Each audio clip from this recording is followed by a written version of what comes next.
Real FM 103.6. Real FM 103.6. അരികിൽ വന്നു മെല്ലെ മൊഴിയും അറിവിൻ തേന്മഴ പൊഴിയും കാതിൻ ഇമ്പമേകും വാണി കരളിൽ നിറയുന്ന വാണി തുഴയാം വാക്കിന്റെ തോണി ആകാശവാണി 103.6 Real FM.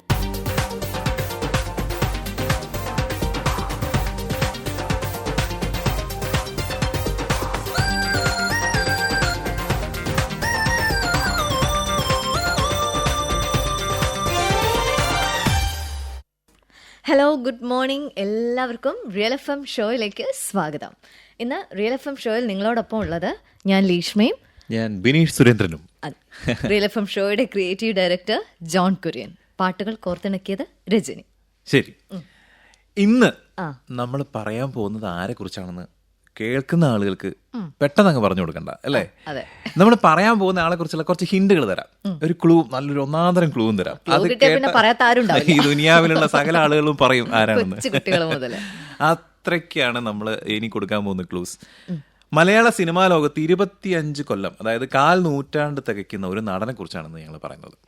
ഈ നടൻ നമുക്ക് വളരെ പ്രിയപ്പെട്ട ഒരാളാണ്. വളരെ വളരെ നമ്മൾ ഇഷ്ടപ്പെട്ട ഒരു നടനാണ്. ഒരു കാലത്ത് പെൺകുട്ടികളുടെ രോമാഞ്ചം, ഒരു കാലത്തെന്നല്ല ഇപ്പോഴും ആ ക്രഷ് കൊണ്ട് നടക്കുന്ന ഒരുപാട് ആളുകളുണ്ട്. പറഞ്ഞു വരുമ്പോൾ തന്നെ ആളുകൾക്ക് ഏതാണ്ടൊക്കെ കിട്ടുന്നുണ്ടാവും. എന്നാലും ശരി, ഈ അടുത്ത കാലത്ത് നമ്മളെ ഞെട്ടിച്ച ഒരു ഉഗ്രൻ നടനാണ്. കൂടുതൽ കാര്യങ്ങൾ പറയുന്നതിന് മുമ്പേ ആ നടൻ ആരാണെന്ന് നിങ്ങൾക്ക് തിരിച്ചറിയാനുള്ള ഇന്ന് ഈ നിമിഷത്തിൽ തരാൻ കഴിയുന്ന ഏറ്റവും കിടിലൻ ക്ലൂ അങ്ങോട്ട് തന്നിട്ട് നമുക്ക് ഇത് മതി, ഇത് മാത്രം മതി, അല്ലേ? നമ്മളെ പൂരപ്പറമ്പിലും നമ്മളെ ഉത്സവപ്പറമ്പിലും കല്യാണ വീടുകളിലൊക്കെ പ്രത്യേകിച്ച് ഒരു ചട്ടവും ചീട്ടയും ഒന്നും ഇല്ലാതെ, പേര് പോലും ഇല്ലാതെ നമ്മൾ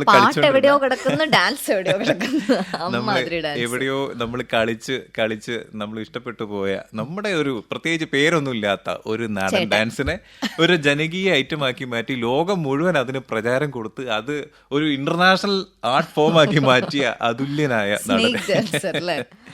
പറഞ്ഞു വന്നത് നമ്മുടെ കുഞ്ചാക്കോ ബോബനെ കുറിച്ചാണ്. അതായത് നമ്മളെ മലയാളികളുടെ ചാക്കോച്ചനെ കുറിച്ച്. ചാക്കോച്ചൻ മലയാള സിനിമയിൽ അനിയത്തിപ്രാവിന്റെ ചിറകിലേറി വന്നിട്ട് 25 വർഷം പൂർത്തിയാവുന്ന കൊല്ലത്. 25 വർഷം പൂർത്തിയാവുമ്പോഴത്തേക്കും ഒരൊറ്റ ട്വിസ്റ്റാണ്. ആശാൻ കേറി വേറൊരു ലെവലിലേക്ക് അങ്ങോട്ട് മാറി. കേറി വന്ന ലെവലിൽ നിന്ന് ഇങ്ങനെ പതുക്കെ പെട്ടെന്ന് ചാട്ടം. ഇന്ന് ഞാൻ ഇവിടെ ഇരുന്ന് ഈ നമ്മളെ ചാക്കോച്ചനെ കുറിച്ചുള്ള ഷോ ചെയ്യുന്ന സമയത്ത് പോലും ഇന്ന് വൈകുന്നേരം നാളെ എപ്പോഴെങ്കിലും എനിക്ക് എന്നാ താൻ കേസ് കൊട് എന്ന് പറഞ്ഞ ചിത്രത്തിന് ടിക്കറ്റ് കിട്ടുമോ എന്ന് ആശങ്കപ്പെട്ടിരിക്കുകയാണ്. ഒരു ടിക്കറ്റ് പോലും കിട്ടാനില്ലാത്ത അത്ര. അതെ, നമ്മുടെ തിയേറ്ററുകളെ ഉത്സവ പറമ്പാക്കി മാറ്റി ആ അടിമുടി മലയാള സിനിമയെ തന്നെ ഞെട്ടിച്ചാണ് ചാക്കോച്ചൻ ഇന്ന് ഇവിടെ നിൽക്കുന്നത്. ഇന്ന് ഇവിടെ നിൽക്കുന്നതെന്ന് വെച്ചാൽ നമ്മുടെ മലയാള സിനിമയിൽ നിൽക്കുന്നത്. അപ്പൊ ചാക്കോച്ചന്റെ 25 വർഷത്തെ സിനിമാ ജീവിതത്തിലേക്കുള്ള ഒരു ഒളിഞ്ഞുനോട്ടം. അല്ല, ഇപ്പൊ ഈ സിനിമയിലെ കഥാപാത്രം ഒരു കള്ളനും കുറച്ച് അല്ലറ വില്ലറ കച്ചറയൊക്കെ ഉള്ള ഒരാളായതുകൊണ്ടാണ് ഞാൻ അങ്ങനെ പറഞ്ഞത്. നമ്മളൊന്ന് ഒളിഞ്ഞു നോക്കാം ചാക്കോച്ചന്റെ 25 വർഷത്തെ ചലച്ചിത്ര ജീവിതത്തിലേക്ക്. അപ്പം അതിലേക്കാണ് നമ്മൾ പോകുന്നത്. Real FM show 103.6 Real FM. അപ്പൊ നമുക്ക് ചാക്കോച്ചന്റെ കഥ പറഞ്ഞു തുടങ്ങുമ്പം അനിയത്തിപ്രാവെന്ന് തുടങ്ങണല്ലോ. അപ്പൊ നമുക്ക് 97 മടങ്ങാം. അനിയത്തിപ്രാവിനെ കുറിച്ച് കുറച്ച് ദിവസം മുമ്പേ ഞങ്ങൾ ഇവിടെ പറഞ്ഞിട്ടുണ്ട്. ഡയറക്ടർ ഫാസിൽ സാറിന്റെ ഷോ നമ്മൾ ചെയ്തപ്പോൾ അനിയത്തിപ്രാവിനെ കുറിച്ച് പറഞ്ഞിട്ടുണ്ട്. അനിയത്തിപ്രാവ് മലയാളത്തിൽ ഒരു വളരെ സെൻസേഷണൽ ആയിട്ടുള്ള ഒരു സിനിമയായിരുന്നു. അത്രയ്ക്കും വലിയൊരു വിജയമായിരുന്നു. ആ കാലത്ത് നമ്മുടെ കോളേജ് ക്യാമ്പസുകൾ ഇളക്കി മറിച്ചു എന്ന് അക്ഷരാർത്ഥത്തിൽ പറയാവുന്ന സിനിമയായിരുന്നു. സ്കൂളുകളിൽ അതിലെ പാട്ടുകളും അതിൽ ഓരോ രംഗങ്ങളും അതിൽ വണ്ടി വരെ ഈ അടുത്ത കാലത്ത് കൂടെ ആ വണ്ടി ട്രെൻഡായി. അതെ, അപ്പൊ അത് ഓരോ ഫ്രെയിമുകളും ആൾക്കാർ ഓർത്തു വെക്കുന്ന അത്രയ്ക്കും ആളുകൾക്ക് ഇഷ്ടപ്പെട്ട ഒരു സിനിമയാണ്. എനിക്കിപ്പോഴും ഓർമ്മയുണ്ട് ആ സിനിമ ഇറങ്ങിയ സമയത്ത് ഞാൻ ഇതിന്റെ പേരൊക്കെ കേട്ടപ്പം അനിയത്തിപ്രാവ് ഒരുമാതിരി നമ്മൾ ഈ വാരികളിൽ കാണുന്ന ഒരു നോവലിന്റെ ഒക്കെ പേര് പോലത്തെ ഇതൊക്കെ ഓടുവന്ന് ഞാൻ ചെറുപ്പത്തില് 97 നമ്മൾ സ്കൂളിൽ പഠിക്കുന്ന സമയത്ത് തന്നെ ഇതിന്റെ ഫസ്റ്റ് പേപ്പറിലൊക്കെ ഇതിന്റെ ഇറങ്ങാൻ പോണതിന്റെ കട്ടിങ്സ് ഒക്കെ കണ്ട സമയത്ത് അതിൽ എന്തായിരുന്നു അറിയോ ഇതുണ്ടായിരുന്നത്? ഇവര് കുഞ്ചാക്കോ ബോബനും ശാലിനിയും ലൈബ്രറിയിലുള്ള love and Love and Love Only. അതിങ്ങനെ പിടിച്ച് അങ്ങോട്ടും ഇങ്ങോട്ടും നിൽക്കുന്നത്. അപ്പൊ ഇവനെ കണ്ടപ്പോ ഇവനെ ഇത് കൊള്ളോ നന്നോ എന്നൊക്കെ വിചാരിച്ചു. പിന്നെ ആ പാട്ടും ഇതൊക്കെ ഇറങ്ങിയപ്പോ പിന്നെ നമ്മളൊക്കെ അങ്ങ് ഫാനായി പോയി. പിന്നെ അങ്ങോട്ട് കുഞ്ചാക്കോവന്റെ ചിത്രമില്ലാത്ത നോട്ട് ബുക്ക് പോലും വാങ്ങാത്ത ഒരു കാലം ഉണ്ടായിരുന്നു. എല്ലാ കടകളിലും ടൈം ടേബിൾ കാർഡുകള്, നെയിം സ്ലിപ്പുകള്, ബാഗ്, കുപ്പി തുടങ്ങിയിട്ട് കുഞ്ചാക്കോവന്റെ ചിത്രമുള്ള നോട്ട് ബുക്ക് മാത്രമേ ഞങ്ങളൊക്കെ പഠിച്ച സ്കൂളിന്റെ അടുത്തൊക്കെ കിട്ടാനുണ്ടായിരുന്നില്ല. പ്രത്യേകിച്ച് പെൺകുട്ടികൾ. അതെ, അതുപോലെ 10ാം ക്ലാസ്സിൽ പഠിച്ചിറങ്ങുന്ന കുട്ടികളെ വാങ്ങുന്ന ഓട്ടോഗ്രാഫ്, ഓരോ പേജിലും കുഞ്ചാക്കോവന്റെ ഫോട്ടോ, പല രൂപത്തിലുള്ള ഫോട്ടോ. അന്ന് 10,000-കണക്കിന് കത്തുകളാണ് ചാക്കോച്ചന് വീട്ടിലേക്ക് വന്നുകൊണ്ടിരുന്നതെന്ന് പറഞ്ഞു. അതിൽ രക്തം കൊണ്ടൊക്കെ എഴുതിയ കത്തുകളൊക്കെ വന്നിട്ടുണ്ടെന്നാണ് പറയുന്നത്. അപ്പൊ അങ്ങനെ അത്രയ്ക്കും നമ്മള് ക്യാമ്പസുകളൊക്കെ അങ്ങ് ഏറ്റെടുത്ത ഒരു നടൻ പിന്നീട് ഉണ്ടായിട്ടുണ്ടോന്ന് സംശയമാണ്. എനിക്ക് തോന്നുന്നില്ല ആ ഒരു കാലത്തിന് ശേഷം അത്രയും ആരായിട്ട് വന്നിട്ട് ഇല്ല. പിന്നെ അത് പറയുമ്പോ ഞാനൊരു കാര്യം പറയട്ടെ, ഈ 97 നമ്മൾ പിടിച്ചു നിൽക്കുമ്പോ അതിനു മുന്നേ പിന്നെ നമ്മുടെ കുഞ്ചാക്കോ ബോബൻ 1981 ഒരു ചൈൽഡ് ആർട്ടിസ്റ്റ് ആയിട്ട് അഭിനയിച്ചിട്ടുണ്ട് കേട്ടോ ഒരു സിനിമയിൽ. അദ്ദേഹത്തിന്റെ അച്ഛൻ പ്രൊഡ്യൂസ് ചെയ്തിട്ടുള്ള, ബോബൻ കുഞ്ചാക്കോ പ്രൊഡ്യൂസ് ചെയ്തിട്ടുള്ള ധന്യ എന്നുള്ള ചിത്രത്തിൽ ആ സമയത്ത് ഇങ്ങനെ ഉണ്ടായിരുന്നു അതിനെ കുറിച്ചൊക്കെയുള്ള ചെറിയ കുട്ടിയായിട്ട്. പക്ഷെ അത് നമ്മൾ കണക്കിലെടുക്കുന്നില്ല. ചിലപ്പോ കുറെ ഒരു 19 വർഷമൊക്കെ ആയിട്ടുണ്ടാവും വന്നിട്ട് അല്ലെ സിനിമയിൽ. അപ്പൊ നമ്മൾ 25 വർഷമാണ് കണക്ക് കൂട്ടുന്നത് അനിയത്തിപ്രാവ് മുതൽ അങ്ങോട്ട്. അപ്പൊ അനിയത്തിപ്രാവിന്റെ ചിറകിലേറി വന്ന സുധി, മിനി, ഇവരെ രണ്ടുപേരെയും നമ്മൾ ഇന്നും മനസ്സിൽ കൊണ്ട് നടക്കുന്നുണ്ട്. അവർ ആ സിനിമയിൽ അങ്ങ് നിർത്തിയതൊന്നുമില്ല. പിന്നെ അങ്ങോട്ട് കുറെ പടങ്ങളിലും വന്നിട്ടുണ്ട്. അതിനെ കുറിച്ച് പറയാനുണ്ടല്ലോ അല്ലെ. Real FM show 103.6 real FM. അപ്പൊ നമ്മൾ പറഞ്ഞു വന്നത് കുഞ്ചാക്കോവന്റെ കൂടെ സിനിമയിലേക്ക് കയറി വന്ന, പണ്ട് നമ്മൾ ഒരുപാട് സിനിമകളിൽ കണ്ടിഷ്ടപ്പെട്ട ശാലിനി, ബേബി ശാലിനി അല്ലെ, വീണ്ടും നായിക ശാലിനി ആയ പടം. അവരൊരു ഒരു ഹിറ്റ് ജോഡിയായിരുന്നു അല്ലെ ആ സമയത്ത്. എത്ര സിനിമകളാണ് അവർ ഒരുമിച്ച് അഭിനയിച്ചിട്ടുള്ളത്. രണ്ടാമത്തെ ചിത്രമായിട്ടുള്ള നക്ഷത്ര താരാട്ട്, അതും ഇവര് തന്നെയായിരുന്നു കുഞ്ചാക്കോ ബോബന്റെ. പക്ഷെ സിനിമ അത്രത്തോളം ഹിറ്റ് ആയിട്ടില്ലെങ്കിലും പാട്ടുകളും പിന്നെ നമ്മുടെ കുഞ്ചാക്കോ ബോബനൊക്കെ ഭയങ്കര അന്നും നിറഞ്ഞു. പിന്നെ നിറം എന്ന് പറയുമ്പോൾ തന്നെ മലയാള സിനിമയുടെ ചരിത്രത്തിൽ അടയാളപ്പെടുത്തിയ ഒരു സിനിമയാണ് അല്ലേ. അതുവരെ ഉണ്ടായിരുന്ന എല്ലാ കളക്ഷൻ റെക്കോർഡുകളും ബ്രേക്ക് ചെയ്ത ഒരു സിനിമയാണത്. കാസറ്റ് വിൽപ്പനയിൽ റെക്കോർഡ് ഇട്ടൊരു സിനിമയാണ്. അങ്ങനെ 100 ദിവസത്തിലധികം തിയേറ്ററിൽ ഓടിയ ഒരു സിനിമയാണ്. ആ ക്യാമ്പസുകൾ ഇപ്പൊ എനിക്ക് തോന്നുന്നു അനിയത്തിപ്രാവിന് ശേഷം ക്യാമ്പസുകൾ ഒന്ന് മൊത്തത്തിൽ ഏറ്റെടുത്തൊരു സിനിമയായിരുന്നു നിറം. പക്ഷെ ഇന്ന് ആ സിനിമ കാണുമ്പോൾ അതിലെ ഡയലോഗുകളൊക്കെ ആളുകൾ ട്രോളുകളൊക്കെ ആയിട്ട് ആൾക്കാർ ഇങ്ങനെ കളിയാക്കുകയൊക്കെ ചെയ്യുന്നുണ്ട്. പക്ഷെ അന്നത്തെ ആ ഒരു സിനിമ ഇറങ്ങിയ സമയത്തുള്ള ഒരു വൈബ് എന്ന് പറഞ്ഞാൽ ഭയങ്കര ഒരു ആളുകൾക്ക് പാട്ടുകളും എല്ലാ പാട്ടുകളും അടിപൊളി പാട്ടുകളാണെങ്കിലും ശരി, റൊമാൻറ്റിക് മിഴിയറിയ അതേപോലെയുള്ള അങ്ങനത്തെ പാട്ടുകളാണെങ്കിലും ശരി, എല്ലാം തന്നെ ഒക്കെ വിദ്യാസാഗർ പൂണ്ട് വിളയാടിയ കാലത്തെ പാട്ടുകളാണ് അതൊക്കെ. അത്രയ്ക്കും ആളുകൾക്ക് ഇഷ്ടപ്പെട്ട പാട്ടുകൾ. അപ്പൊ അവര് ഒരുമിച്ച് കുറെ സിനിമകൾ, അതിനുശേഷവും പ്രേം പൂജാരി എന്ന് പറഞ്ഞ സിനിമയിലുണ്ടായിരുന്നു. അങ്ങനെ അല്ലേ 4 സിനിമകളൊക്കെ ചെയ്തിട്ടുള്ളൂ. പക്ഷെ ആ ജോഡി ഭയങ്കര ഹിറ്റായി. അപ്പോഴേക്കും തമിഴ്നാട്ടിൽ നിന്ന് അജിത്ത് കല്യാണം കഴിച്ചോണ്ട് പോയില്ലേ, എന്താ ചെയ്യാ. ഷോക്കായിരുന്നു അല്ലേ ശരിക്കും. നമ്മൾ കഴിക്കുന്നൊക്കെ വെച്ച് നമ്മളിങ്ങനെ പ്രതീക്ഷിച്ചിരുന്നു. അപ്പോഴാണ് പെട്ടെന്ന് അജിത്ത് തട്ടി. നമ്മളെ സമ്മതിച്ചില്ല. ഈ നമ്മള് പണ്ട് ബിജു മേനോനെയും സംയുക്ത വർമ്മനെയും ഒക്കെ കെട്ടിച്ച പോലെ കെട്ടിക്കാം എന്ന് വിചാരിച്ച ആളുകളെ നിരാശരാക്കിക്കൊണ്ട് തല അജിത്ത് നമ്മുടെ ശാലിനിയും കൊണ്ട് തമിഴ്നാട്ടിലേക്ക് പോയി. പക്ഷെ കുഞ്ചാക്കോവൻ ഒരു കാര്യം ഉണ്ടായി. കുഞ്ചാക്കോവൻ നമ്മുടെ അനിയത്തിപ്രാവ് എന്ന് പറഞ്ഞ സിനിമയില് വളരെ വിഷമത്തിലൊരു പാട്ട് പാടിയിരുന്നു. ഓ പ്രിയേ, ആ പ്രിയേ എന്നുള്ള പാട്ട് കേട്ടത് വേറൊരു പ്രിയായി. ആ പ്രിയ റെഡി ചേട്ടാ ഞാൻ വരാമെന്ന് പറഞ്ഞ് അദ്ദേഹത്തിന്റെ ജീവിതത്തിലേക്ക് വന്നു. അങ്ങനെ അദ്ദേഹത്തിന്റെ ഭാര്യയായി പ്രിയ. അപ്പൊ അങ്ങനെ ഒരു കൗതുകമുള്ള കാര്യം കൊണ്ടുണ്ട്. അത് ചാക്കോച്ചൻ തന്നെ ഇന്റർവ്യൂലൊക്കെ എപ്പോഴും പറയുന്ന ഒരു കാര്യമാണ്. ഞാൻ പ്രിയന്റെ പാട്ട് പാടിയിട്ടാണ്, ആ പാട്ട് കൊടുത്ത ഔസേപ്പച്ചനാണ് എന്നും പറഞ്ഞിട്ടുണ്ട് ഈ അടുത്ത ഒരു സ്റ്റേജിൽ. അത് പറഞ്ഞപ്പോഴാണ് നമ്മൾ ആദ്യം കേട്ട പാട്ടുണ്ടല്ലോ, അത് കാതോട് കാതോരെന്ന് പറഞ്ഞ ഭരതന്റെ സിനിമയിലെ 33 വർഷം മുമ്പത്തെ പാട്ടാണെന്നും അത് വളരെ ആളുകൾക്ക് ഇഷ്ടമുള്ള ഒരു പാട്ടാണെന്നൊക്കെ നമുക്കറിയാം. അതിന്റെ കാര്യങ്ങളൊക്കെ ഇപ്പൊ എല്ലാവർക്കും അറിയാവുന്നതാണ്. അതില് ആളുകൾ അധികം ശ്രദ്ധിക്കാത്ത ഒരു ആളുകൾ ചോദിച്ചൊരു കാര്യമുണ്ട്, അത് ഞാനൊന്ന് പറയാം. ആൾക്കാരെല്ലാരും ചോദിച്ചത് ഇത് ആരാണ് ഈ പാട്ട് ഇങ്ങനെ ഉണ്ടാക്കിയത്, ഔസേപ്പച്ചൻ തന്നെയാണെന്ന് വിചാരിക്കുന്ന ആൾക്കാരുണ്ട്. സത്യത്തിൽ ഔസേപ്പച്ചൻ അല്ല. ആ പാട്ട് റീക്രിയേറ്റ് ചെയ്തത് ഡോൺ വിൻസെന്റ് എന്ന് പറയുന്ന ഒരു മ്യൂസിക് ഡയറക്ടർ. ഈ സിനിമയിൽ ദേവദൂതർ പാടി ഇന്ന് നമ്മൾ കേൾക്കുന്ന ബിജു നാരായണന്റെ ശബ്ദത്തിലുള്ള ആ പാട്ട് ഡോൺ വിൻസെന്റ് എന്ന് പറയുന്ന ഒരു മ്യൂസിക് ഡയറക്ടറാണ് ചെയ്തത്. പക്ഷെ പുള്ളിയെ ശരിക്കും അത് നമ്മൾ അഭിനന്ദിക്കേണ്ടതുണ്ട് കേട്ടോ. കാരണം എന്താ വെച്ചാൽ ആ പാട്ട് പണ്ട് ചെയ്തതിന്റെ ഒരു സുഖം നഷ്ടപ്പെടാതെ പുതിയ രീതിയിൽ അത് നല്ല വൃത്തിക്ക് അത് ചെയ്തു എന്ന് ഔസേപ്പച്ചൻ തന്നെ നേരിട്ട് പറഞ്ഞിട്ടുണ്ട്. അപ്പൊ അതൊരു അല്ലേ ഒരു നമുക്കൊരു അറിയേണ്ട ഒരു കാര്യമാണ്. ആ പാട്ടൊക്കെ അങ്ങനെ പൊതുവെ ഇങ്ങനെ ചെയ്യുമ്പോൾ റിക്രിയേറ്റ് ചെയ്യുന്ന സമയത്ത് മൊത്തത്തിൽ എന്തെങ്കിലും ആകെ കൂടെ നമുക്ക് ആസ്വദിക്കാൻ പറ്റാത്തൊരു മിക്കവാറും നമ്മൾ ചീത്തപ്പേര് ഉണ്ടാക്കാറാണ് പതിവ്. ഇവിടെ നമ്മൾ അങ്ങനെ കേട്ട എല്ലാ പാട്ടും ചീത്തപ്പേരും കേട്ടില്ല എന്ന് മാത്രല്ല, അത് വേറൊരു vibe.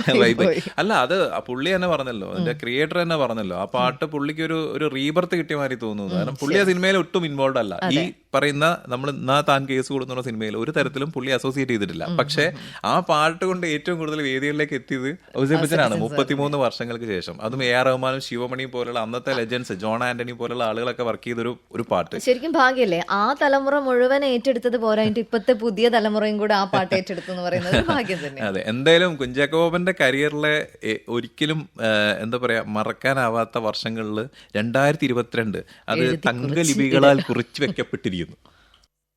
Real FM show 103.6 real FM. ഇപ്പൊ നമ്മള് കുഞ്ചാക്കോ ബോബൻ എന്നുള്ള പേര് തന്നെ രണ്ടാളുകളുണ്ട് അതിനകത്ത് അല്ലേ? ഇത് നമ്മളിപ്പോ പറയുന്ന കുഞ്ചാക്കോ ബോബൻ ശരിക്കും അതിനകത്ത് മൂന്നാമത്തെ ആളാണ്. അതിനു മുമ്പേ രണ്ടാളുണ്ട്. കുഞ്ചാക്കോ, ആദ്യം നമുക്ക് അവിടുന്ന് തുടങ്ങാലോ. കുഞ്ചാക്കോ എന്നുള്ള പേര് നമ്മൾക്ക് മുമ്പത്തെ ഒരു തലമുറ അല്ലെങ്കിൽ 1 or 2 തലമുറ പുറകോട്ട് പോയി കഴിഞ്ഞാല് മലയാള സിനിമയിൽ ഏറ്റവും താരത്തിളക്കമുള്ള പേരായിരുന്നു. ഉദയ സ്റ്റുഡിയോ എന്ന് പറയുന്ന മലയാള സിനിമയുടെ തന്നെ ചരിത്രം എഴുതിയ അവിടെ നിന്നാണല്ലോ എല്ലാവരും തുടങ്ങിയത്. ആ ഉദയ സ്റ്റുഡിയോ എന്നാണ് നമ്മൾ ഇന്ന് കാണുന്ന എല്ലാ താരങ്ങളും വളർന്നു വന്നത് അവിടുന്ന്. നമ്മുടെ കേരളത്തിലെ ഫസ്റ്റ് സ്റ്റുഡിയോ അല്ലേ സിനിമ? അതെ. ഉദയ സ്റ്റുഡിയോ എന്ന ഒരു സംരംഭം സ്ഥാപിച്ച അതിലേറ്റവും പ്രധാനപ്പെട്ട ആളായിരുന്നു നമ്മുടെ കുഞ്ചാക്കോ എന്ന് പറഞ്ഞത്.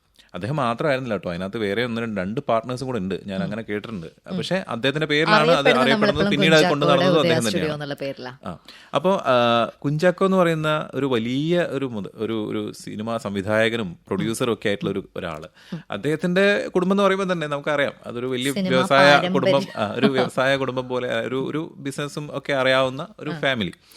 അദ്ദേഹത്തിന് ശേഷം ആ കുടുംബത്തിൽ അദ്ദേഹത്തിന്റെ മകൻ വരുന്നു, ബോബൻ കുഞ്ചാക്കോ. ബോബൻ കുഞ്ചാക്കോയും ഇതേപോലെ തന്നെ സിനിമ പ്രൊഡക്ഷനും ഒക്കെ ആയിട്ട് അങ്ങനെ. പക്ഷെ അതോടുകൂടി ആ ഒരു കാലം വന്നപ്പോഴത്തേക്കും മലയാള സിനിമയിൽ ഉദയ സ്റ്റുഡിയോ എന്ന് പറയുന്ന ഒരു അപ്രമാദിത്വമൊക്കെ അങ്ങ് അവസാനിച്ചു പോയി. അവരുടെ ഒരു നല്ല കാലത്ത് നിന്ന് അവർക്ക് മാറേണ്ടി വന്നു, നഷ്ടങ്ങളിലേക്ക് പോയി. ചെറിയ സിനിമയിലൊക്കെ നഷ്ടം വന്നപ്പോൾ അതെ, ആ ഒരു സമയത്താണ് നമ്മളെ കുഞ്ചാക്കോ ബോബൻ സിനിമയിലേക്ക് എത്തുന്നത്.